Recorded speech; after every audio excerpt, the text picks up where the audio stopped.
Vamos orar.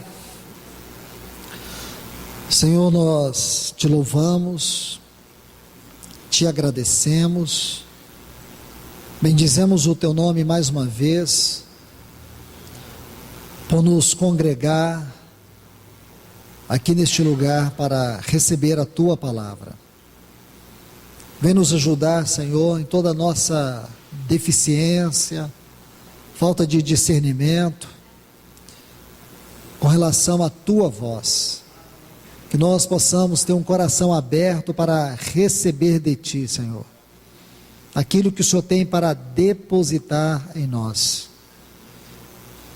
Que tua doce voz, como bom pastor, possa nos atrair para os teus pastos verdejantes. Vem, refrigera a nossa alma, dá-nos a revelação da tua mente e do teu propósito. Bendito Deus, nós oramos a ti, confiando a direção desta reunião, a inspiração do teu Espírito, para que Ele governe, para que Ele fale, para que Ele nos convença do pecado, da justiça e do juízo. Te pedimos em nome de Jesus. Amém. Meus amados, vamos abrir as nossas Bíblias, aqui no livro de Êxodo, no capítulo 6. Livro de Êxodo, capítulo 6. Vamos continuar na sequência do estudo que já foi ministrado acerca do tema discernindo a esfera espiritual dos últimos dias.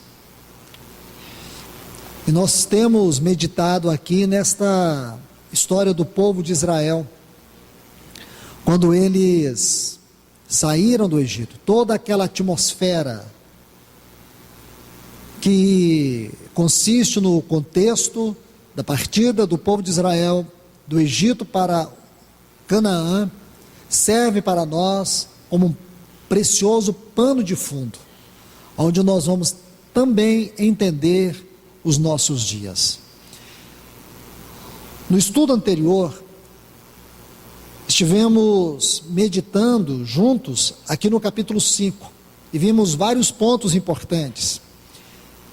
O primeiro deles está aqui no versículo 1, na frase: deixa ir meu povo, uma frase muito importante, e sempre estamos vendo aqui do capítulo 3 até o capítulo 12, porque no capítulo 3 de Êxodo, Deus encontra o seu vaso. Isso é muito importante.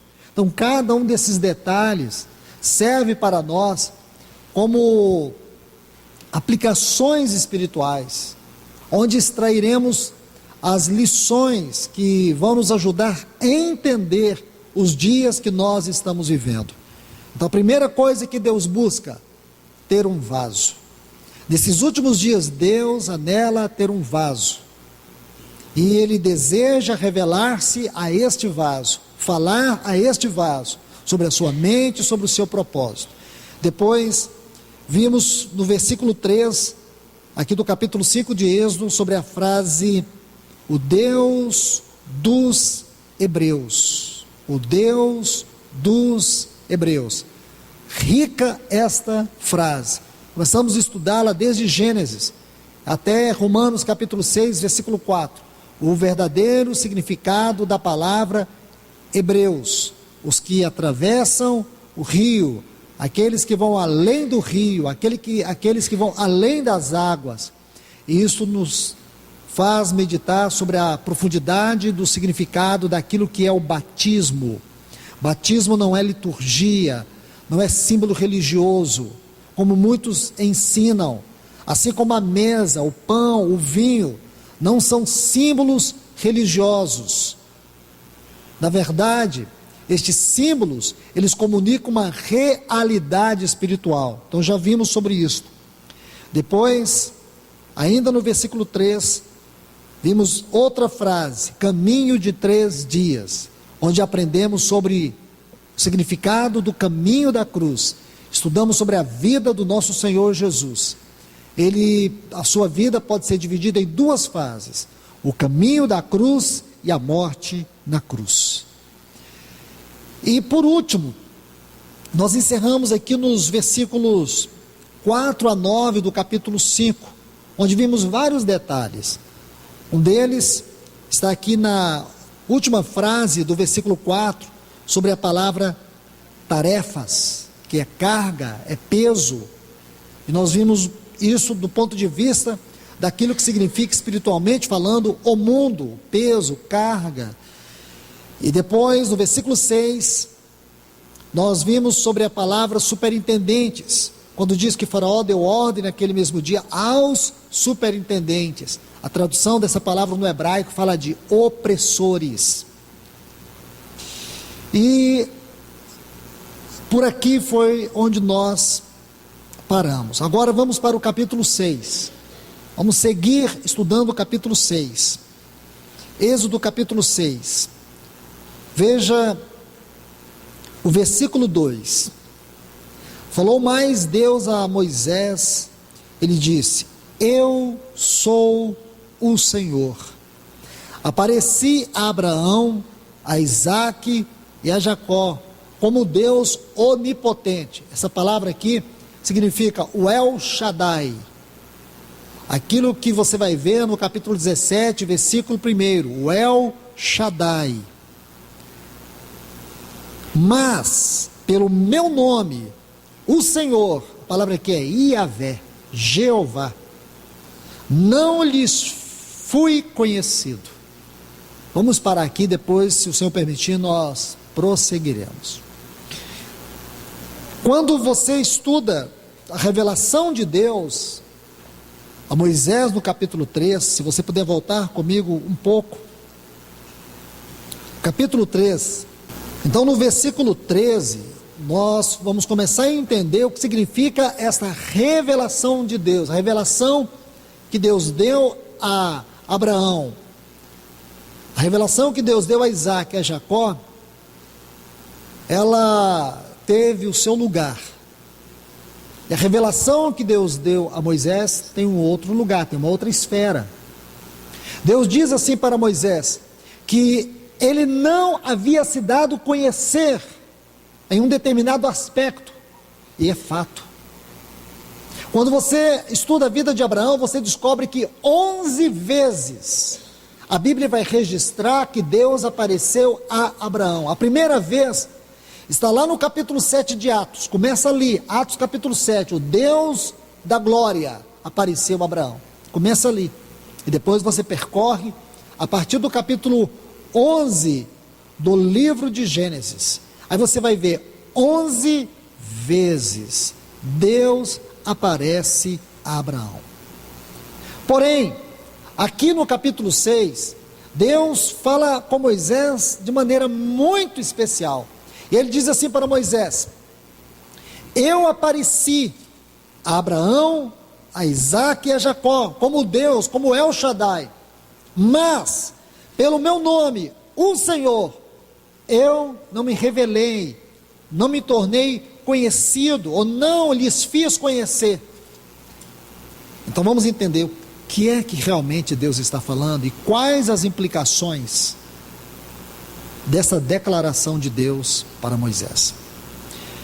Versículo 13 do capítulo 3 do livro de Êxodo, Êxodo 3 e o versículo 13.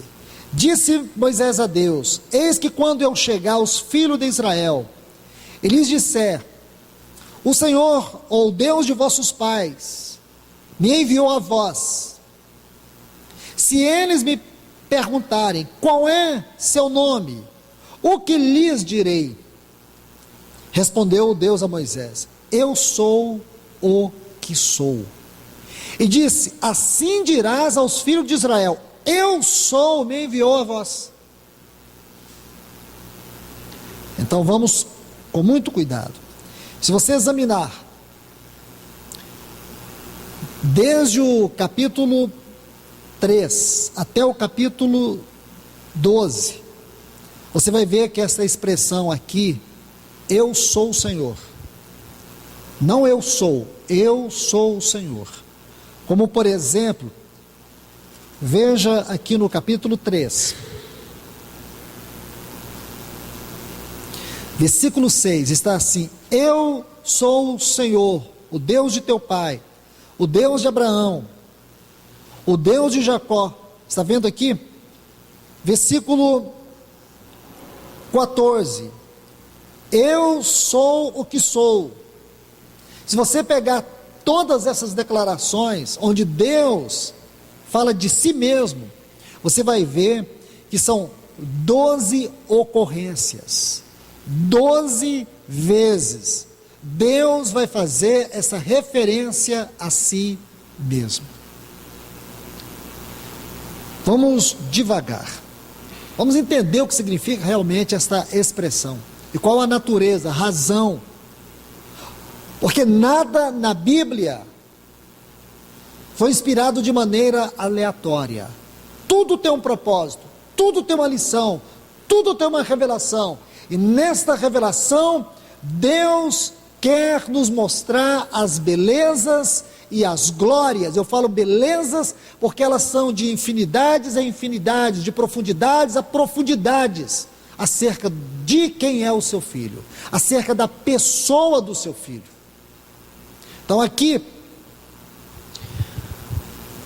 você vai ter que ver o quadro para entender melhor. Deus vai até Moisés, porque ele havia feito uma aliança com Abraão, e no capítulo 15, Deus já havia dito para Abraão tudo o que estava acontecendo, 450 anos de escravidão. Agora Deus vem e visita o seu povo. Então Deus já havia falado para Abraão o que realmente iria acontecer. E agora nós estamos vendo o cumprimento das palavras do Senhor. Quando você examina alguns textos, eu gostaria de ver rapidamente com vocês. Por exemplo, no capítulo 6 de Êxodo, versículo 9, você vai ver que o povo está, esse texto descreve que o povo está duramente escravizado. É isso que você vai ver nesse texto. O segundo texto, capítulo 5, mesmo que não esteja em ordem, peço perdão a vocês, mas aqui no capítulo 5, versículo 13, vai nos mostrar que os superintendentes, aqueles que essa palavra aqui no texto descreve aqueles que são opressores, os opressores, eles coagiam o povo de Israel. Você vai ver também numa outra passagem, versículo 13, diz que os capatazes açoitavam os filhos de Israel. No capítulo 3, você vai ver em diversas passagens, como por exemplo, versículo 9, diz que Israel está debaixo de opressão. Ainda no capítulo 3, você vai ver no versículo 7, versículo 17, versículo 7, versículo 17, também no capítulo 4, versículo 31, todas estas passagens vão dizer que o povo de Israel estava em aflição. Então, por favor, meus irmãos, irmãs, o que nós temos aqui, um quadro perfeito para descrever o estado do povo de Deus. Como estava o povo de Deus no Egito? Podemos dizer, este povo estava escravizado. Este povo vivia debaixo de açoites, debaixo de opressões.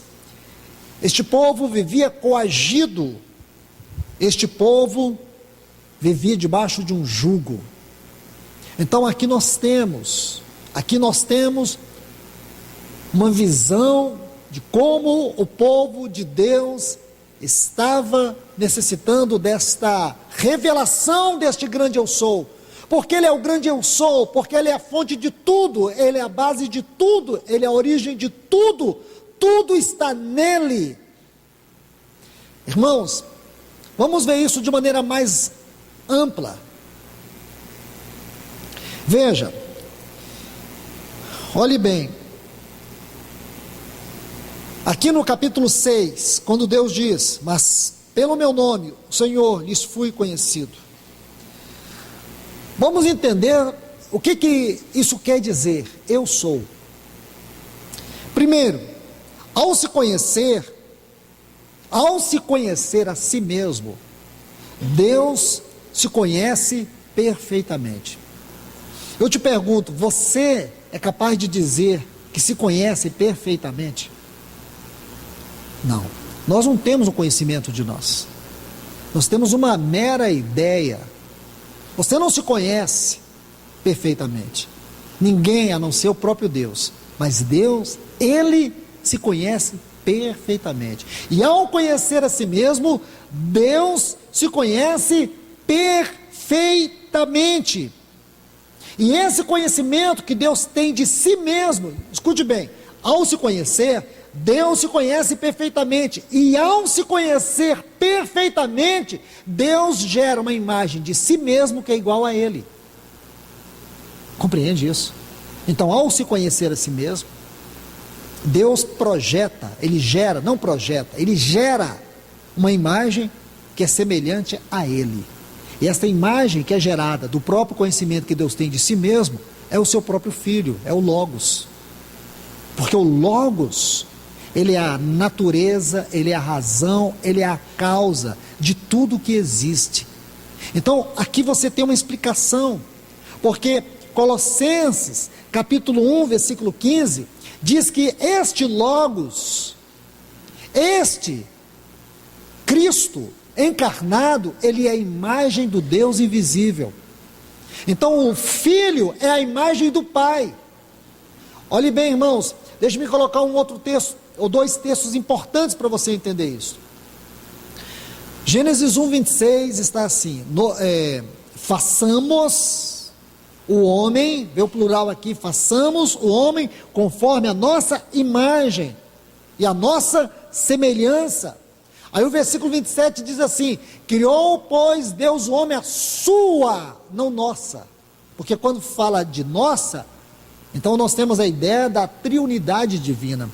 Mas quando diz a sua, aí você vai ver que este Logos, ele é a imagem de Deus. Então qual é a realidade mais profunda deste eu sou? O Filho de Deus. Como que nós vamos saber disso? Nós precisamos de base doutrinária, não apenas fazer uma afirmação como esta. Você pode ver isso em muitos lugares, mas eu creio que o Evangelho de João é aquele que mais biblicamente poderá nos fornecer subsídios, argumentos, propriedades, fundamentos para nós entendermos isto. Você vai ver que no Evangelho de João, em muitos lugares, como por exemplo, no capítulo 6, e o versículo 48 do Evangelho de João, você vai encontrar 7 referências, e isso é muito significativo, 7 vezes, é claro que você encontra outras vezes. 2 declarações, nós podemos dizer assim, 2 declarações, elas têm o caráter objetivo, e 7 declarações têm o caráter subjetivo. Então vamos olhar agora os textos que nos mostram o caráter subjetivo deste eu sou no Evangelho de João. 7 vezes você vai ver nosso Senhor dizer assim, primeiro, João 6, 48, eu sou o pão da vida. Segundo, João capítulo 8 e o versículo 12, eu sou a luz do mundo. Terceiro, João capítulo 10 e o versículo 9, eu sou a porta. Ainda em João capítulo 10 versículo 11, eu sou o bom pastor. No capítulo 11, versículo 25, ele diz, eu sou a ressurreição e a vida. A 6ª vez está no capítulo 14, versículo 6, ele diz, eu sou o caminho, a verdade e a vida. Capítulo 15, e o versículo 1, ele diz, eu sou a videira verdadeira. Se você estudar estas 7 declarações, onde o Senhor Jesus diz que Ele é o eu sou. Não existe outro eu sou, só existe um. Deus é o eu sou. Essa trindade divina é o eu sou. E o Filho é a imagem deste eu sou. Veja, quando você pega essas 7 declarações do nosso Senhor no Evangelho de João, você tem a resposta para tudo o que você precisa. O povo de Israel estava coagido, estava aflito, estava sobrecarregado, açoitado, oprimido no Egito. Então, como Deus se manifesta? Deus se manifesta como aquele que é o pão, como aquele que é luz, como aquele que é a porta, como aquele que é o bom pastor, como aquele que é a ressurreição, como aquele que é a verdade, é o caminho, é a vida, como aquele que é a videira. Ele é tudo o que nós precisamos. Ele é aquele que subsiste de si mesmo, porque Ele é a própria vida. Tudo que o povo precisava era dessa revelação de Deus. Nesse eu sou tem todo o suprimento para o seu povo, não só o suprimento para esta vida, mas para toda a eternidade. Então é isso que Deus quer mostrar para o seu povo. Agora observe, especialmente no capítulo 8 do Evangelho de João, as 2 declarações objetivas, que mostram um aspecto objetivo. O que nós acabamos de ver são os aspectos subjetivos do eu sou. Agora vamos ver os aspectos objetivos dessa grande declaração, eu sou. Evangelho de João, capítulo 8. Olha o versículo 28. Nosso Senhor está falando de si mesmo. Olha o que Ele disse.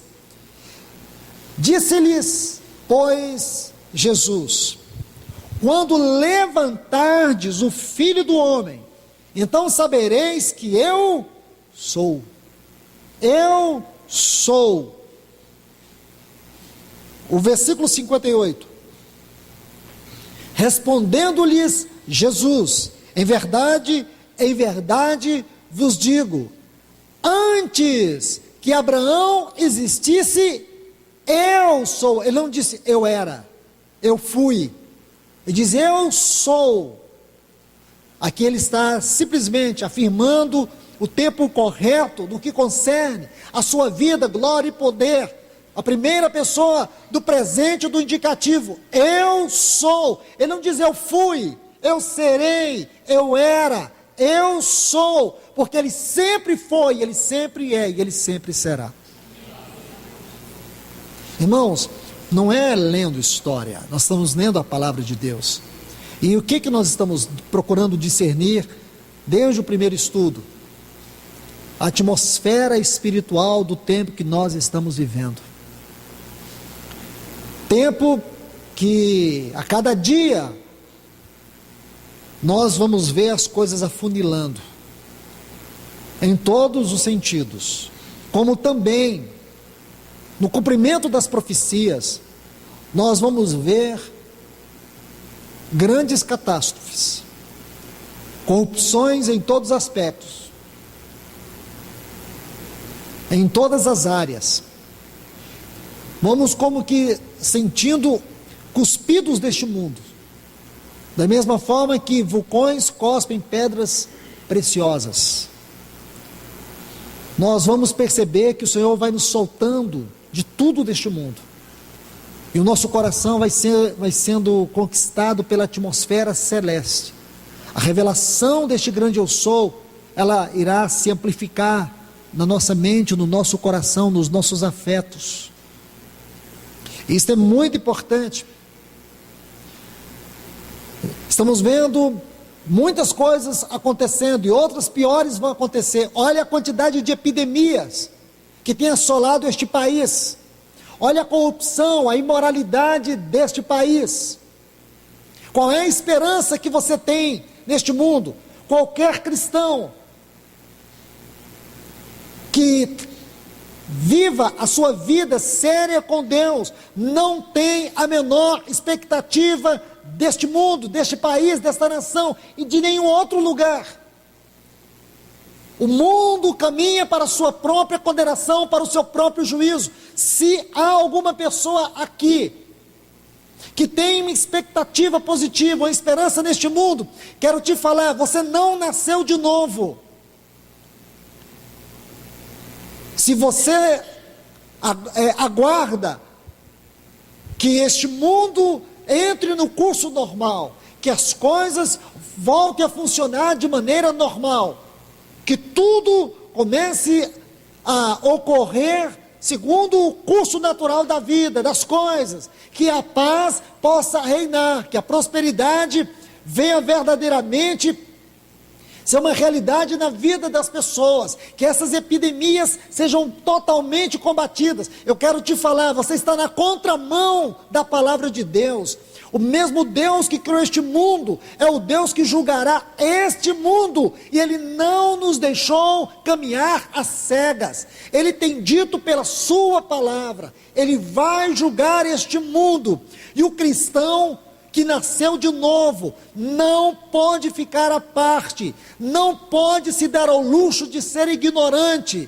Deus tem nos dado o seu Espírito de maneira poderosa, Ele tem trovejado sua palavra, e seu Espírito tem nos convencido do pecado, da justiça e do juízo, para que nós não venhamos perder a hora da volta do Filho de Deus. Então, meus irmãos e irmãs, olhemos com seriedade essa revelação de Deus. Essa revelação de Deus não é só importante para aquele povo na história. Essa revelação não constitui apenas um fato importante da história do povo de Israel. Essa revelação deste grande eu sou constitui algo glorioso para nós, porque nós viveremos os últimos dias, nós viveremos o tempo do juízo de Deus sobre as nações, viveremos dias terríveis, como já estamos vivendo.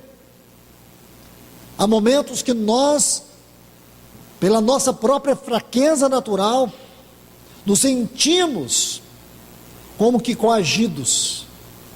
Às vezes vem um certo desânimo, desespero, mas graças a Deus o Espírito Santo está em nós. E esse Espírito Santo, ele inflama o nosso coração, na expectativa de que Deus é fiel em cumprir a sua palavra. Ele não mentiu para nós, Ele vela em cumprir a sua palavra. Então Ele vai nos guardar aqui neste mundo, de todos os males, de todos os males.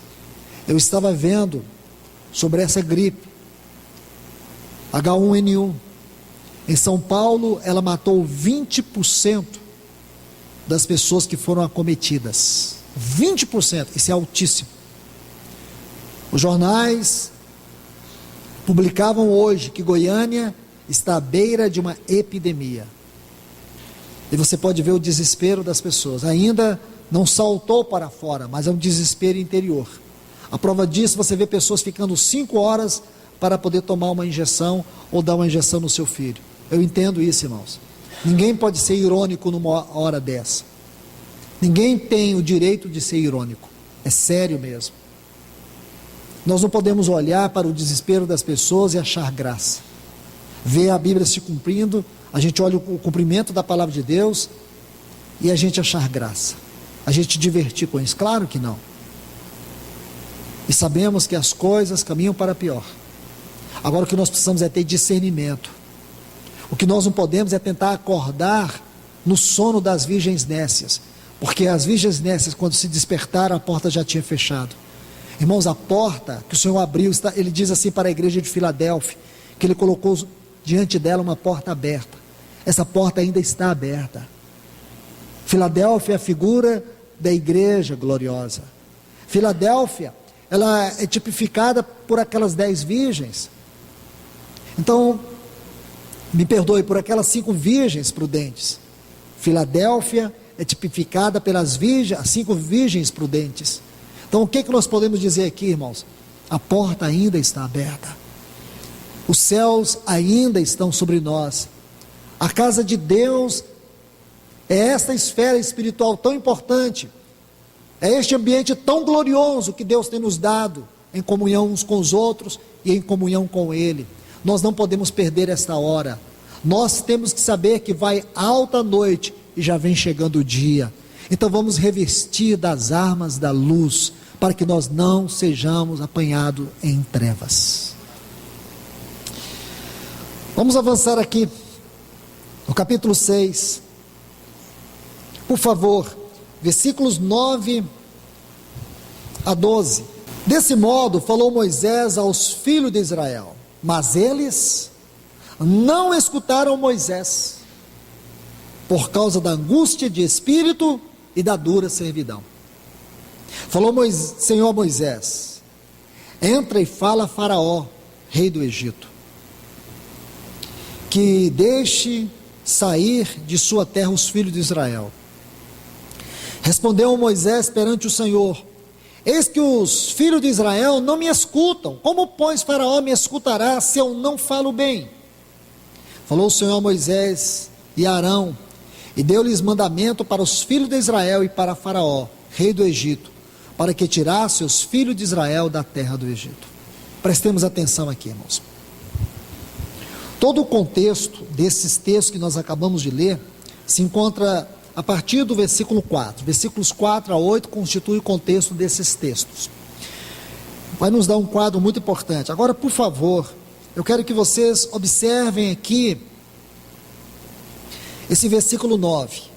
Não atenderam a Moisés por causa, na minha versão, está dizendo assim, angústia de espírito. Talvez na maioria das versões aqui, está assim, ânsia de espírito.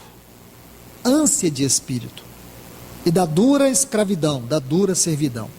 Preste atenção, são duas coisas.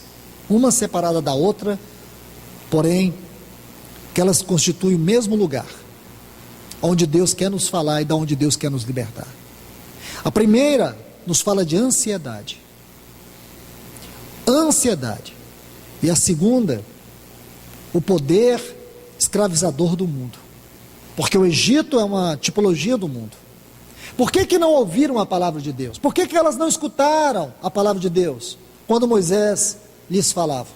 Por causa da ansiedade. Por causa da escravidão do mundo. Irmãos, como Satanás está roubando o nosso tempo. Ouvimos a palavra de Deus, a gente acha que ouvir a internet, irmão, eu já falei, esse trabalho de internet é um trabalho específico de Deus para pessoas específicas. Mas muitos irmãos estão perdendo a comunhão da igreja, eles acham que isso não é mais importante. Eu tenho a palavra de Deus na minha casa. Você pode ter a palavra de Deus, pode ter 300 versões da Bíblia. Você pode ter todas as mensagens dos pregadores mais famosos deste mundo. Duro é você ter a palavra viva de Deus no seu coração. Uma coisa é você ouvir a palavra, outra coisa é você receber a palavra. Essas duas coisas são diferentes. Deus, Ele vê, não é o tempo que nós passamos ouvindo a palavra, é o quanto dela recebemos, o quanto dela é vida. O povo de Israel não recebia a palavra, por quê? Por causa da ansiedade. Essa talvez seja uma das maiores doenças do nosso tempo. Satanás, ele sabe como sistematizar nossas finanças, nosso trabalho, nossa vida, nossa família, nossos relacionamentos sociais, nossos programas, nossos entretenimentos. Ele sabe como organizar a nossa agenda, a nossa vida, para que nós tenhamos todas as desculpas possíveis e cabíveis, para dizer para Deus, por que nós não temos tido uma comunhão mais séria com a sua palavra. E Deus está falando, mas nós não queremos escutar, nós queremos ter um ouvido conveniente, só ouvimos o que queremos. Aqui está, irmãos, uma das questões sérias, ansiedade, porque nós somos uma geração ansiosa. Vejam o que a Bíblia tem para nos falar sobre isso. Vamos ler Marcos capítulo 4, vamos ver este capítulo maravilhoso do Evangelho de Marcos. Este Evangelho, irmãos, ele tem uma singularidade. Apesar de ser o menor dos 4 evangelhos, Temos que dar a ele uma grande atenção, porque ele foi o primeiro evangelho escrito. Ele foi como que um esboço para Mateus, para Lucas. Então é muito importante o evangelho de Marcos. Ele tem o seu lugar muito especial. Vamos ler Marcos capítulo 4. Veja os versículos 18 e 19. Outros são os que foram semeados entre os espinhos, que são os que ouvem a palavra, mas as preocupações do mundo, e o engano das riquezas, e os desejos das demais coisas, entram, sufocam a palavra e a torna infrutífera.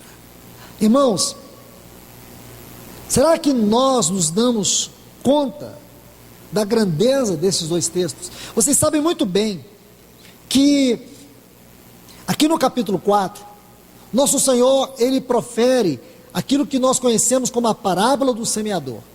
E sabemos que o semeador, ele sai e ele vai jogar a sua semente em alguns terrenos. E nosso Senhor vai falar de cada um desses terrenos.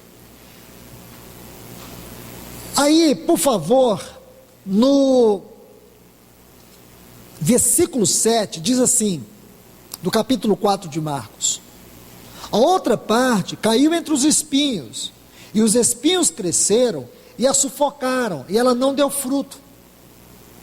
Coloque ao lado deste versículo os dois versículos que acabamos de ler, os versículos 18 e 19. Então o que significa essa parte que caiu entre os espinhos?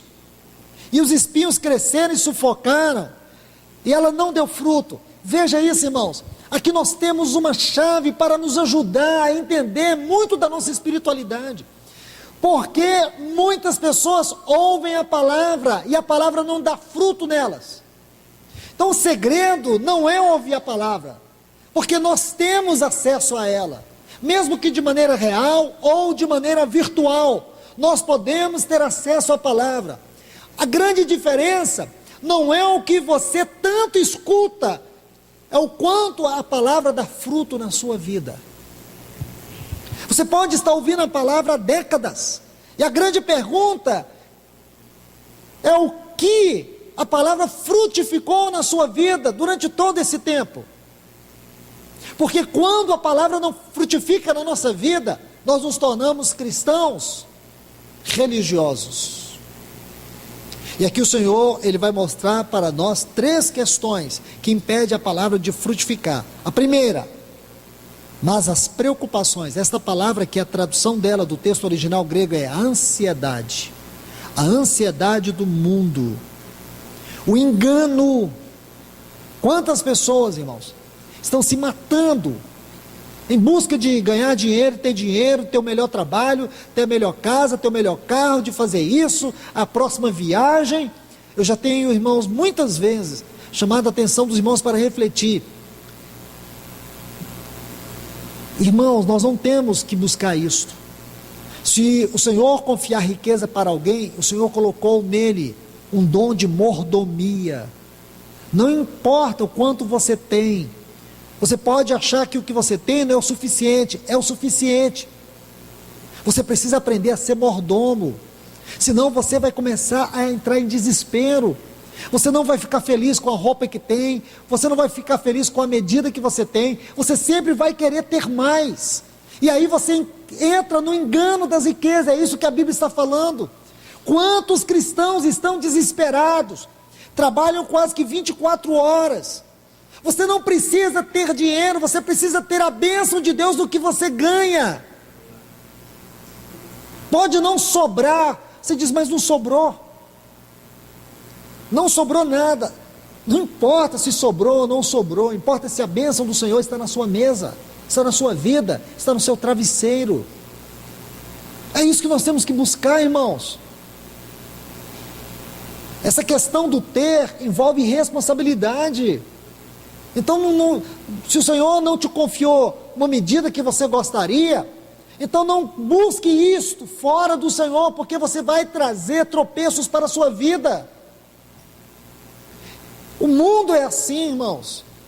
Você vê que as pessoas estão insatisfeitas, elas nunca se saciam com o que têm. nunca estão satisfeitos no seu trabalho, nunca estão satisfeitos com o que ganham, sempre querem ter mais. O que é isso? A ansiedade do mundo. E aqui está uma armadilha de Satanás. Essa é a segunda coisa.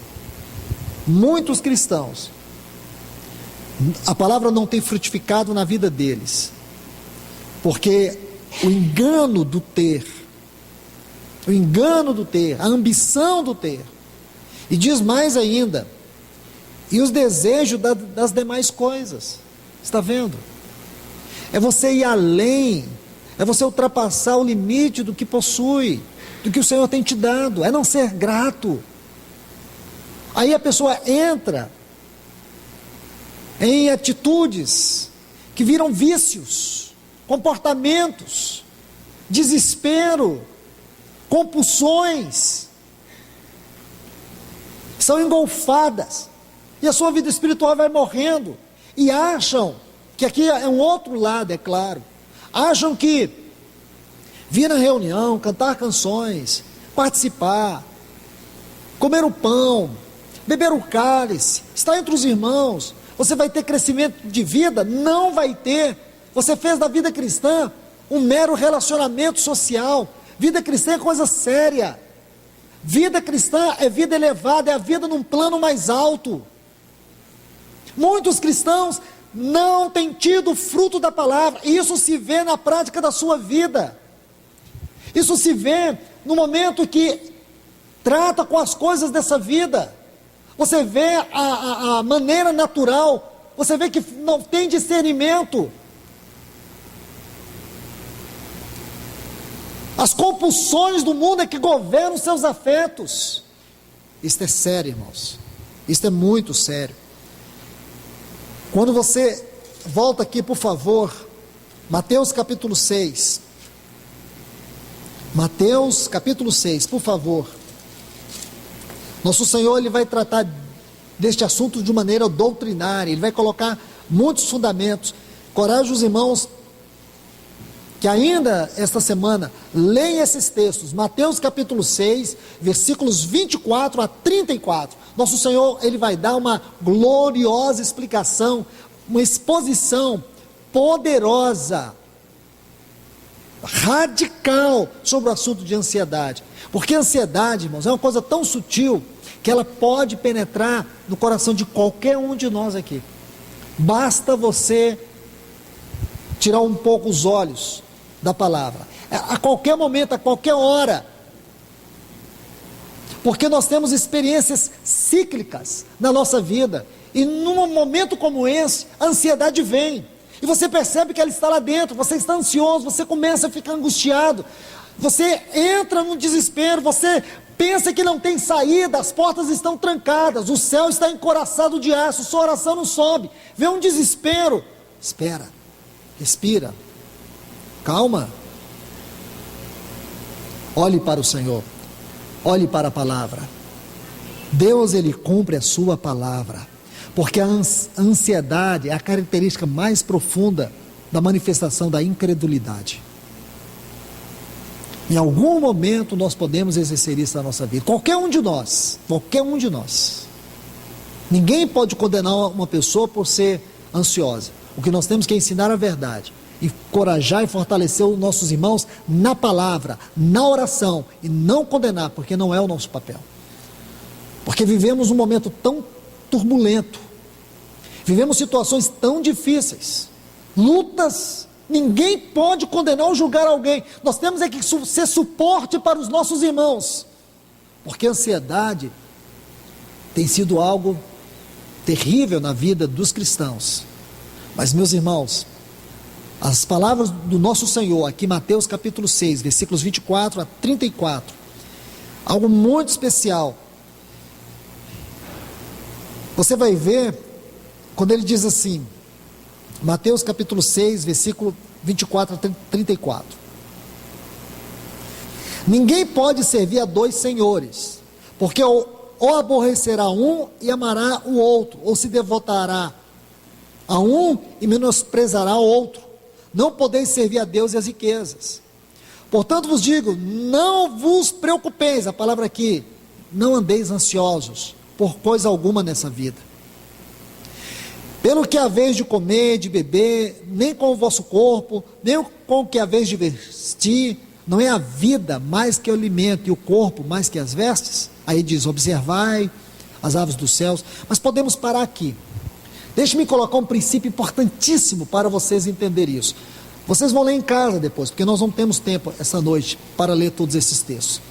Porque eu preciso mostrar algo fundamental para vocês.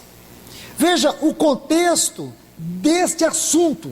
Veja bem, o contexto. Sempre encorajo os irmãos a atentarem para o contexto dos assuntos da Bíblia. Volte para o versículo 22 e 23. Veja o quanto nós vamos ganhar ao examinarmos o contexto. Mateus 6, 22 e 23. A lâmpada do corpo são os seus olhos. Assim, se teus olhos forem bons, todo o teu corpo estará cheio de luz. Se porém teus olhos forem maus, todo o teu corpo estará em trevas. Assim, se a luz que há em ti for trevas, quão grande serão tais trevas. Então o Senhor vai dar exemplo de dois tipos de trevas aqui. Quando nós fazemos da riqueza, do dinheiro, do trabalho, dos bens, um Deus na nossa vida. Esse é o primeiro ponto. E o segundo é quando nós andamos ansiosos. Quando o nosso andar, o nosso viver, quando a ansiedade se torna uma doença na nossa vida. Quando a nossa busca pelo dinheiro se torna uma devoção. Nós temos aqui duas manifestações de trevas. Agora, a pergunta aqui, veja, o que tem a ver os olhos?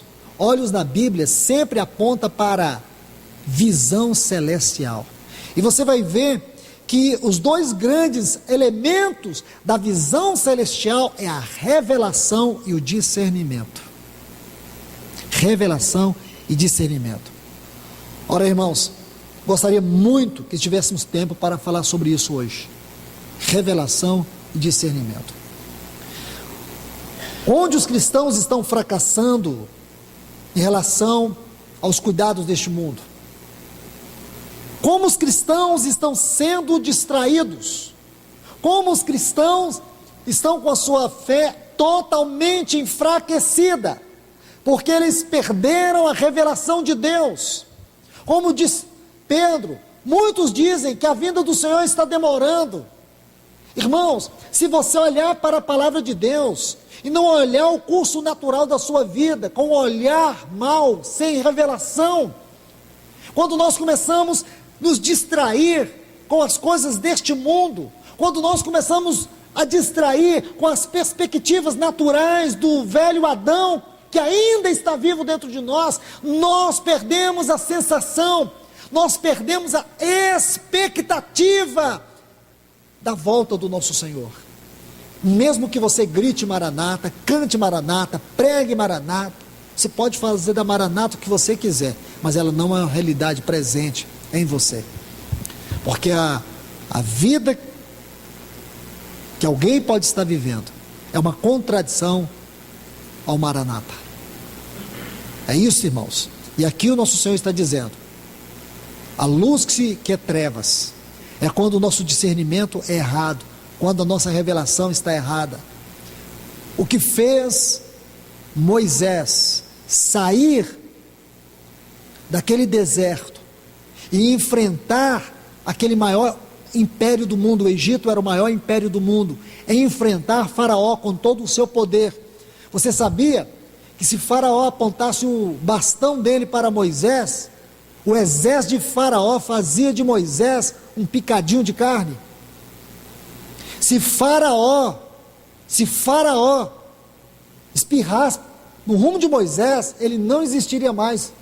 O exército de Faraó pisava Moisés e Arão. Outra coisa, Faraó era o homem mais poderoso do mundo naquele tempo. Ele poderia mandar o subauxiliar do supervisor, do secretário dele falar com Moisés. Mas não, Moisés entrava diante de Faraó, coisa que poucos faziam naquele tempo. Pense no homem mais poderoso desse mundo. Você consegue sair daqui e ir lá entregar uma mensagem para ele? Não. De jeito nenhum. Faraó era o homem mais poderoso. Moisés entrava diante dele, falava face a face com ele, e não tinha medo dele. Por que Moisés não tinha medo de Faraó? Porque ele teve uma revelação do grande eu sou. É porque nós temos perdido a revelação do grande eu sou, é que nós vivemos ansiosos, é que nós vivemos angustiados, é que nós estamos preparando o nosso céu particular aqui na terra. É que nós muitas vezes temos confiado na nossa força, nós não temos entregado tudo ao Senhor. Muitos irmãos estão perdidos em coisas pequenas, muitos estão perdidos em coisas pequenas. Muitas pessoas têm deixado o Senhor por muito menos, coisas pequenas. Não têm vivido uma vida séria com o Senhor por quinquilharias desse mundo. Irmãos, o que é isto? É ansiedade. O que é isto? É quando nós estamos servindo a outros senhores. E por que nós servimos a outros senhores? É porque nós temos perdido a visão celestial, nós temos perdido a revelação de Deus, nós temos perdido o discernimento das coisas, da atmosfera, do tempo que estamos vivendo. Precisamos urgentemente orar a Deus e pedir-lhe: Senhor, dá-me uma revelação profunda de Ti. Eu quero Te ver com os olhos da fé. Eu quero Te tocar com a minha fé. Eu quero andar uma vida de fé. É isso, irmãos. Porque quando você vive uma vida de fé, você vive uma vida de temor. Vida de temor. Tudo você entrega ao Senhor. Está difícil o seu fardo? Entrega para o Senhor. Está difícil a luta que você está passando? Entrega para o Senhor. Mas entrega mesmo. Porque muita gente faz igual Joquebede, coloca o cesto eu não estou criticando ela, porque eu acho que eu não teria a fé que ela teve, mas ela colocou o cesto da água e ainda colocou Miriam para correr do lado. Muitas pessoas fazem isso, entrega o fardo para o Senhor e fica segurando a ponta do cordão, entrega, e vai para os pés dele, e diz: Senhor, eu não entendo os teus caminhos, mas eu quero te adorar, quero te agradecer, porque eu sei que apesar de tudo, eu posso confiar na tua palavra. Pode ser que a resposta não seja o que eu quero, mas ela vai ser o que tu queres, o que o Senhor quer é a tua vontade. Eu me submeto à tua vontade. Irmãos, isto é fé. Isto é fé. Isso destrói a ansiedade no nosso coração. Se nós persistirmos em orar uma coisa para Deus e a nossa atitude for outra, a nossa atitude não pode ser diferente da nossa oração. E falo mais para vocês, muito da resposta que Deus deseja nos dar, não está no outro, não está em outro lugar, não está nas coisas, está em nós mesmos. Em nós está a resposta sobre muito daquilo que nós oramos. É isso que nós temos que entender. Porque muitos cristãos estão aí, aprisionados, escravizados neste mundo por causa de ansiedade. E não é fácil, irmãos. Vida familiar não é fácil, criar filhos nesse mundo não é fácil, administrar finanças não é fácil. Quando a gente sai de casa, ou mesmo dentro de casa, não é fácil. Então, como fazer? Nós temos que pegar esse livro aqui, irmãos. Não é ler este livro, é deixar ele nos ler. Orar esta palavra e fazer com que esta palavra se torne a nossa oração. É isso que nós precisamos.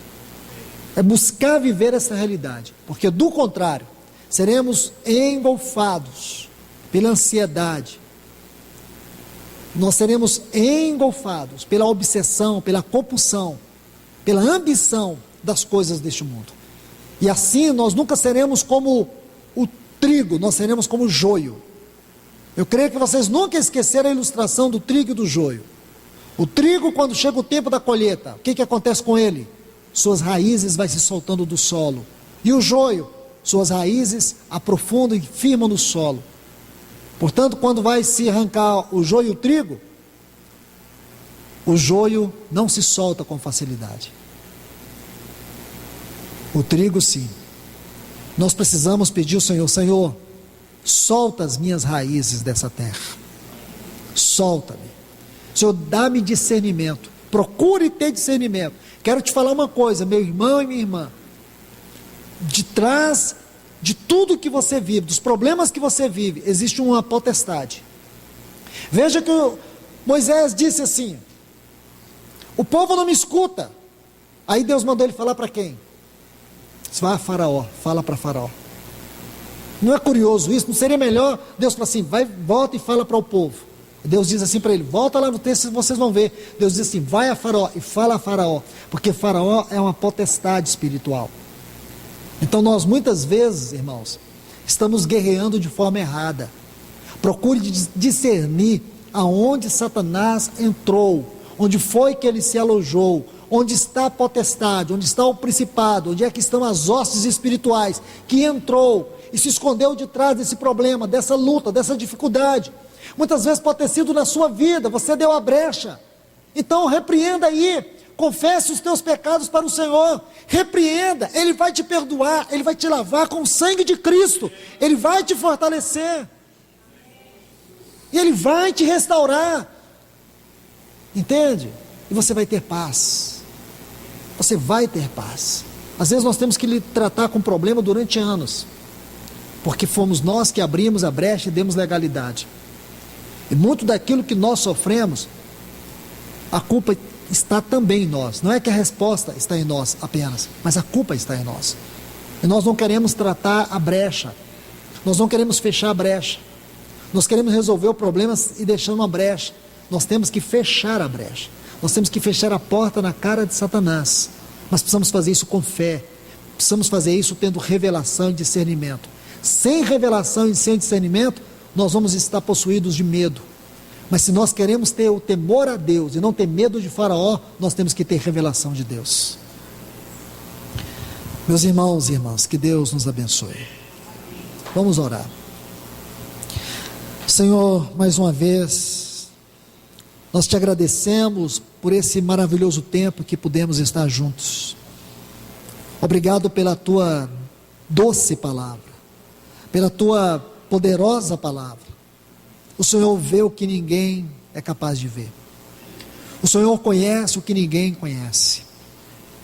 Senhor, que privilégio é para nós, nesse dia trabalhoso, vivendo o momento que nós estamos vivendo, e ainda o Teu Espírito nos trazer a esta reunião para falar conosco.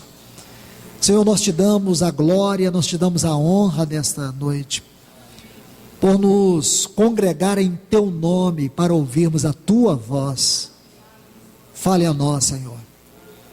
Queremos ouvir o Senhor, não queremos ouvir homens. Queremos receber a Tua palavra, e que ela possa gerar fruto em nós. Senhor, não queremos apenas ser ouvintes, nós queremos que esta palavra seja fruto, seja vida em nós. Que ela nos leve à prática, que ela nos leve a um caráter transformado, que ela nos leve a um testemunho real, de um povo que viu o Senhor, de um povo maduro, que tem discernimento nesse tempo. Ajuda-nos, Senhor, ajuda em nossa vida, ajuda em nosso trabalho, ajuda naquilo que o Senhor tem confiado aos Teus servos, às Tuas servas, grandes responsabilidades, sobre tantas coisas, só o Teu Espírito para poder capacitá-los, com o coração de mordomos, fiéis ao Senhor. Ajude os irmãos em seus trabalhos, as suas ocupações. Ajude, Senhor, as mães com os seus filhos. Ajude os maridos como sacerdote nas suas casas. Que eles possam ter discernimento, que eles possam ser verdadeiramente aqueles que vão diante do Senhor pelas suas casas. Ajude os pais, como pastores, como profetas em suas casas, usando a vara, usando o cajado, a disciplina com temor, com amor, usando o cajado para trazer direção espiritual. Usa eles como profetas, como aqueles que falam pela boca do Senhor. Oh Deus, faz com que os homens, os maridos, os esposos, os pais aqui, sejam a boca do Senhor nas suas casas. Ajuda-nos, Senhor. Nós estamos necessitando da Tua ajuda nesta hora, porque vivemos dias maus, dias trabalhosos, e nós queremos compreender toda a atmosfera espiritual dos dias que nós estamos vivendo. Ajuda-nos, Senhor. Nós te rogamos em nome de Jesus. Amém.